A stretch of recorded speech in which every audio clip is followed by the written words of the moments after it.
हरे कृष्णा। गीता अमृत में आप सभी का स्वागत। तो हम आ गए हैं भगवत गीता अध्याय 4 श्लोक क्रमांक 29। पिछले कुछ श्लोकों से हम देख रहे हैं कि भगवान कृष्ण अर्जुन को बता रहे हैं कि कैसे योग की अलग अलग पद्धतियां हैं। और पिछले श्लोक में हमने देखा भी द्रव्ययज्ञ, तपयज्ञ, स्वाध्याय और ज्ञान यज्ञ। और इसी श्रृंखला को भगवान आगे बढ़ा रहे हैं। तो भगवत गीता अध्याय 4 श्लोक क्रमांक 29 भगवान कृष्ण कहते हैं, अपाने जुहति प्राणम प्राणे अपानम तथा परे प्राण अपान गति रुद्ध्वा प्राणायाम प्रायणा अपरे नियत आहारा प्राणेन प्राणाशु जुहायति। भगवान कृष्ण कहते हैं कि अन्य लोग भी हैं जो समाधि में रहने के लिए श्वास को रोके रहते हैं प्राणायाम के द्वारा। वे अपान में प्राण को और प्राण में अपान को रोकने का अभ्यास करते हैं और अंत में प्राण अपान को रोककर समाधि में रहते हैं। अन्य योगी कम भोजन करके प्राण की प्राण में ही आहुति देते हैं। देखिए, भगवान कृष्ण कह रहे हैं कि कुछ लोग हैं अपने प्राणों को, यानी कि जो हम इनकमिंग ब्रेथ है और आउटगोइंग ब्रेथ है, उसको रोक के, उसको कंट्रोल करके, जैसे पतंजलि योग सूत्र में बताया कि 5 प्रकार की वायु है। और 2 श्लोक पहले हमने देखा भी, प्राणवायु, अपान वायु, व्यान वायु, उदान वायु और समान वायु, और उनके कार्य भी हमने देखे। तो पतंजलि योग सूत्र के अनुसार जो 5 प्रकार की जो वायु है, इसमें प्राण तैरता है, फ्लोट करता है, यानी कि हमारी चेतना उसमें फ्लोट करती है। तो जो योगी है, योगी क्या करता है, उन प्राणों को नियम करके, प्राण आयाम, उन प्राणों को कंट्रोल करके। देखिए, हम देखते हैं, जैसे हम या तो हम सांस अंदर लेते हैं या हम सांस बाहर लेते हैं। सांस मतलब प्राणवायु। अभी योगी का कार्य क्या है, योगी क्या करते हैं, अपने जीवन की अवधि को लंबी करना चाहते हैं आत्म संयम करके।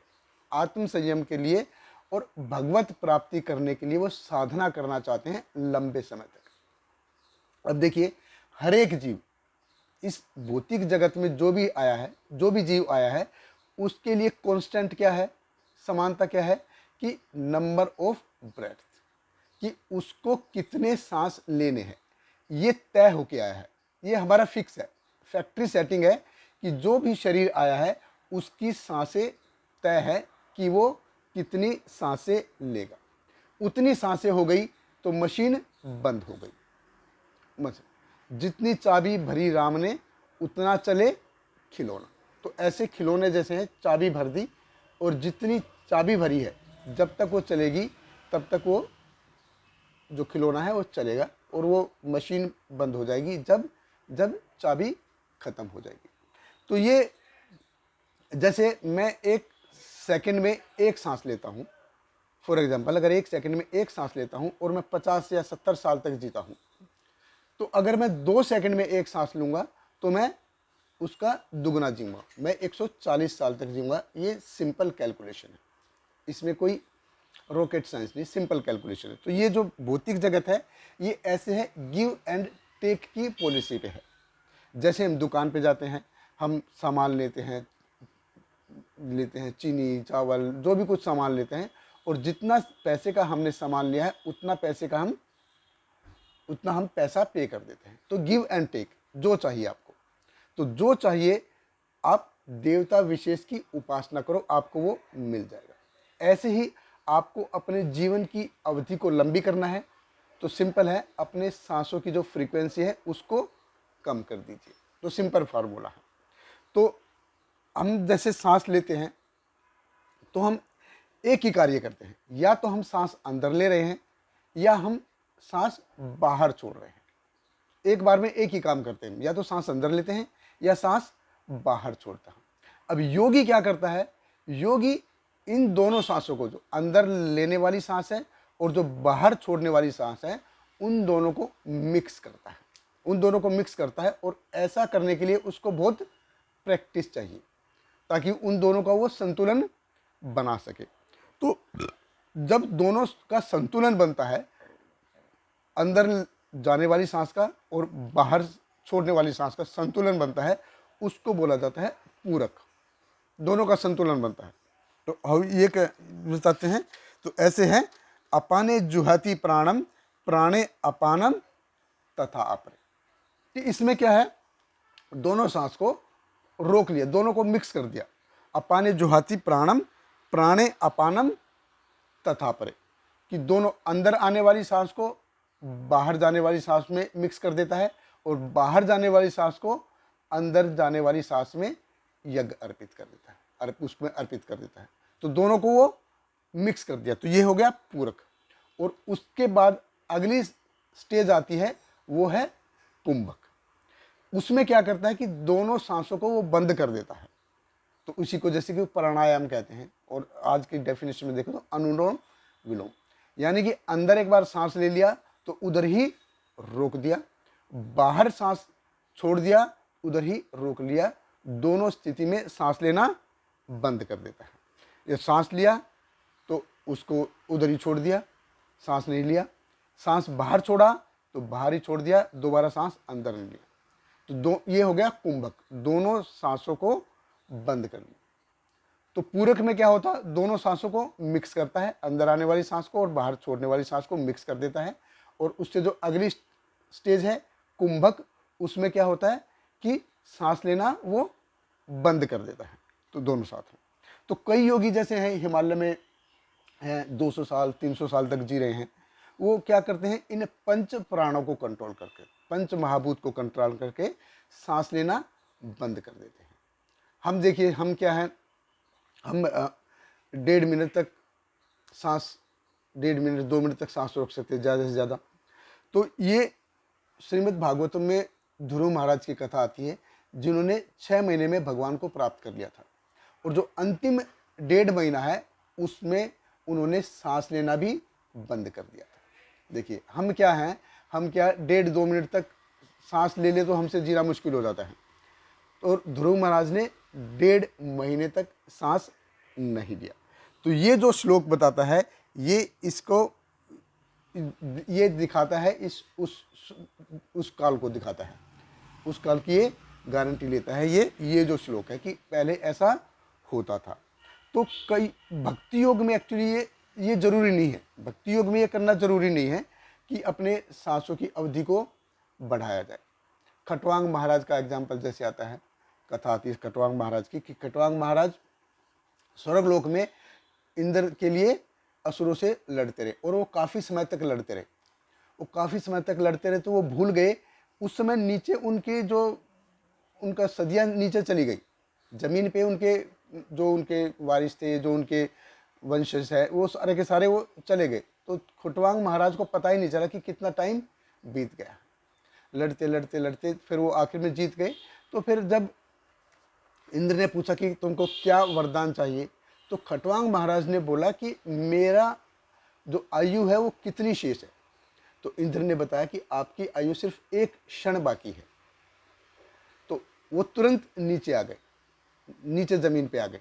अभी उधर की हिसाब से देखा जाए तो स्वर्गलोक का 1 क्षण, जो 1 दिन होता है, ये पृथ्वीलोक पे 1 साल के बराबर होता है।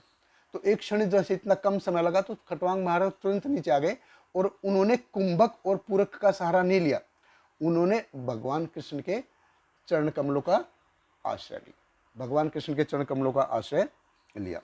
तो ये देखिए, उन्होंने अष्टांग योग पद्धति नहीं किया।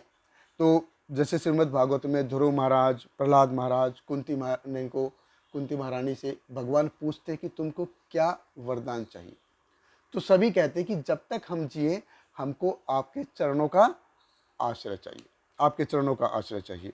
तो इन्होंने, किसी ने भी अपनी उम्र को बढ़ाने के लिए प्रार्थना की, अपने लाइफ स्पैन को किसी ने भी बढ़ाया नहीं है। तो देखिए सभी ने हरि नाम का आश्रय लिया है। तो और प्रभुपाद जी भी एग्जाम्पल देते थे, जैसे पेड़ों का एग्जाम्पल देते थे। ये पेड़ हैं 100-200 साल 300 साल 400 साल 1000 साल तक जी रहे हैं, तो वो खाली जी रहे हैं, उनका कोई उपयोग नहीं है। तो और कबीरदास भी जैसे दोहे में बताते हैं, बड़ा हुआ तो क्या हुआ, जैसे पेड़ खजूर, पंछी को छाया नहीं, फल लागे अति दूर। तो कोई फ़ायदा नहीं है उस जीवन का, कोई फ़ायदा नहीं है।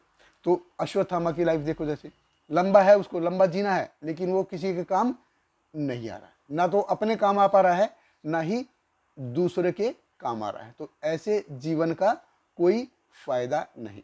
तो ये तो हो गया एक सेट।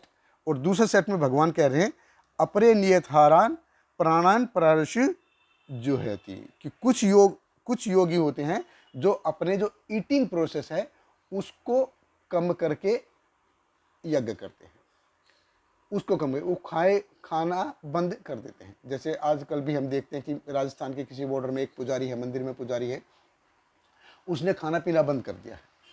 वो बोलता है कि मैंने सूर्य की रोशनी से खाना लेना शुरू कर दिया, तो उसको एक्सटर्नल फूड की ज़रूरत नहीं पड़ती। और उसके ऊपर फिर कई सारे एक्सपेरिमेंट भी किए थे कि उसको एक कमरे में बंद कर दिया। और अगर देखिए, अगर हम कोई आदमी अगर खाना पीना नहीं खाता है तो वो ज़्यादा से ज़्यादा 45 दिन तक जी सकता है। और कोई आदमी अगर पानी भी ना पिए तो वो ज़्यादा से ज़्यादा 12 दिन तक जी सकता है। लेकिन वो योगी को 15 दिनों तक एक कमरे में रखा बगैर किसी खाना और पानी के, और वो जिंदा है, और जिंदा है। तो देखिए, कहने का तात्पर्य है कि हम अपने जीवन को मॉडिफाइड कर सकते हैं, अपने जीवन अवधि को लंबा कर सकते हैं, और फिजिकलिटी उसके तौर पे कर सकते हैं। अल्टीमेट एम हमारा क्या होना चाहिए? भगवान कृष्ण के लिए प्रेम विकसित करना, ये हमारा अल्टीमेट एम होना चाहिए। अब लाइफ को लंबा क्यों करना है? भगवत प्राप्ति करने के लिए, इंद्रिय भोग के लिए नहीं। इसीलिए भगवान आगे भगवत गीता में बताते हैं 14.26 में बताते हैं, माम चये अव्यभिचारिणे भक्ति योगेन सेवते स गुणान समतीत्य एतान ब्रह्म भूयाय कल्पते। कि हमारा जो जीवन है उसमें क्या जरूरी क्या है? भगवान की बेहिचक भक्ति में सेवा। बहुत बहुत धन्यवाद। हरे कृष्णा। हरे कृष्णा हरे कृष्णा कृष्णा कृष्णा हरे हरे, हरे रामा राम राम हरे हरे।